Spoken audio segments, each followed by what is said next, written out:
গুরু ধরেও যদি এত খেটে খেটে সাধন ভজন করতে হবে, তবে গুরু ধরে আর লাভ কি হলো?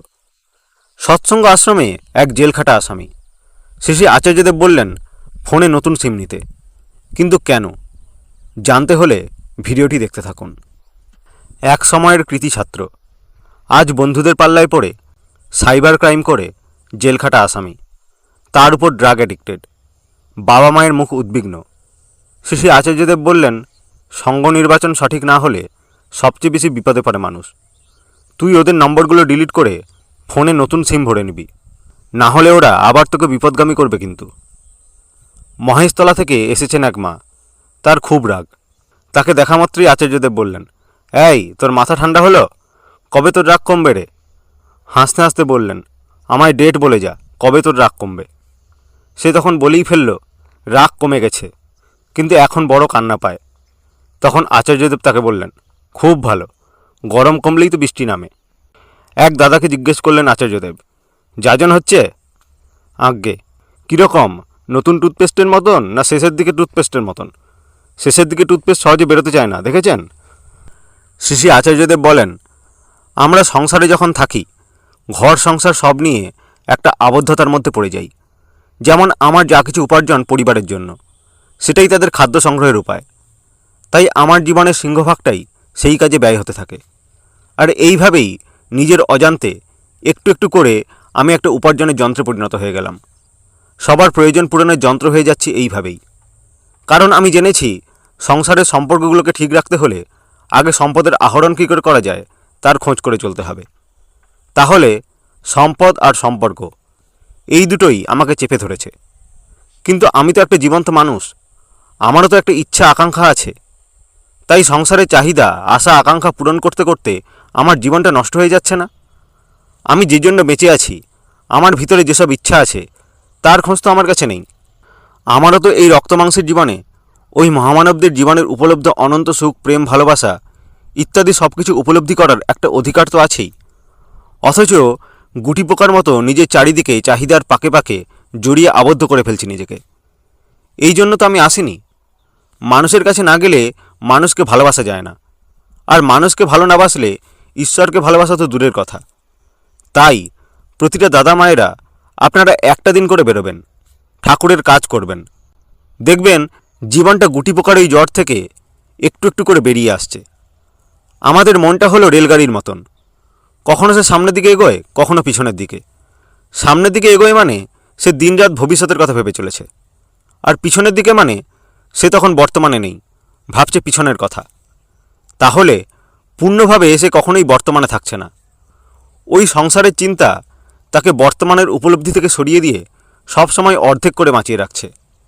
ওই মনকেই জোর করে বসিয়ে নাম করাতে হবে, পর্যাপ্ত পরিমাণ নাম। 48 ঘন্টা এইরকম করলেই টের পাওয়া যাবে মনের পরিবর্তন ঘটে গেছে। সংসারে সব কিছুর মধ্যে থেকেই মানুষকে ভালোবাসতে ইচ্ছা করবে, একেই বলে বুক টান করে বাঁচা। বারবার মনের মধ্যে হুঙ্কার ছাড়তে হয়, ঠাকুর আমি তোমায় ভালোবাসি। ঘর করো, সংসার করো, যা কিছু দায়বদ্ধতা আছে সব পূরণ করো, কিন্তু মনকে বলে চলো, ঠাকুর তুমিই সব, তোমায় ভালোবাসি বলেই এই সব কিছুকে আমি ভালোবাসি।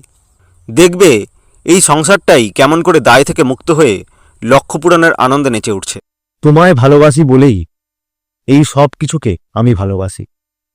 You are for the lord, not for others.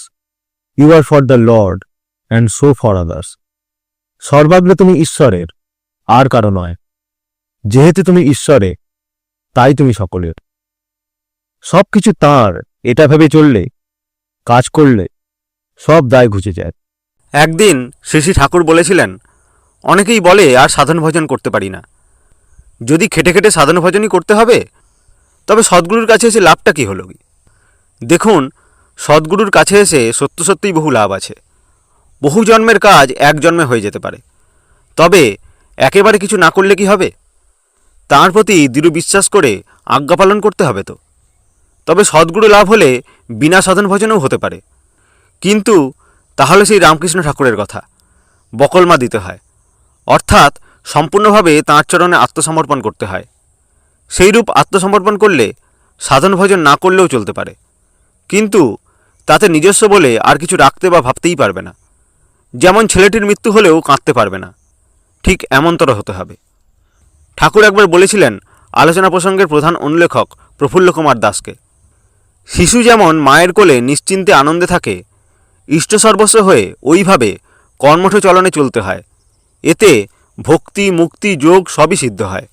এই দেহেই অমরার অমৃত উপভোগ করা যায় এনতার। 1946 সাল, পাবনা। সমাজবাদী কর্মীদের সম্মেলনে সভাপতি রূপে আসেন ডাক্তার রাম মনোহর লোহিয়া। সেই সময় লোহিয়ার সঙ্গে পরিচয় হয় প্রফুল্ল কুমার দাসের। ডাক্তার লোহিয়া তাকে ভারতের সর্বত্র সমাজবাদ প্রচারের জন্য অনুরোধ জানান। এই প্রসঙ্গে প্রফুল্লতা জানান, তিনি আর্য ভারতীয় সমাজবাদের পূজারী এবং আদর্শবাদ, সমাজবাদ ও ব্যক্তি স্বাতন্ত্র্যবাদের সমন্বয়ে গড়ে ওঠা আর্য ভারতীয় সমাজবাদের জগৎ কল্যাণকামী দৃষ্টিভঙ্গি তার সামনে বিবৃত করেন। তিনি বলেন, জগতের সমস্ত মহাপুরুষগণ একই আদর্শের পরম্পরার অন্তর্ভুক্ত। পরিবেশ বলতে বোঝায় পৃথিবীর প্রত্যেকটি মানুষকে, এবং ব্যক্তি স্বাতন্ত্র্য বাদ দিয়ে মানুষের বিকাশ ও কল্যাণ হতে পারে না। ইষ্টকৃষ্টি, সমাজ, চতুর্বর্ণ, চতুরাশ্রম সব কিছুর সমন্বয়েই সামগ্রিক মঙ্গল সম্ভব। এই সংক্ষিপ্ত আলাপের পর ডাক্তার লোহিয়া বলেন, তোমার দৃষ্টি আমার দৃষ্টির তুলনায় অনেক গভীর ও ব্যাপক। তবে এটুকু বুঝি যে তুমি ধর্মপ্রাণ লোক হলেও শুধু নিজের মুক্তি নিয়েই ব্যস্ত নয়, তুমি সবার কল্যাণ চাও। এমনতর ধার্মিক যারা, তাদের আমি শ্রদ্ধা করি।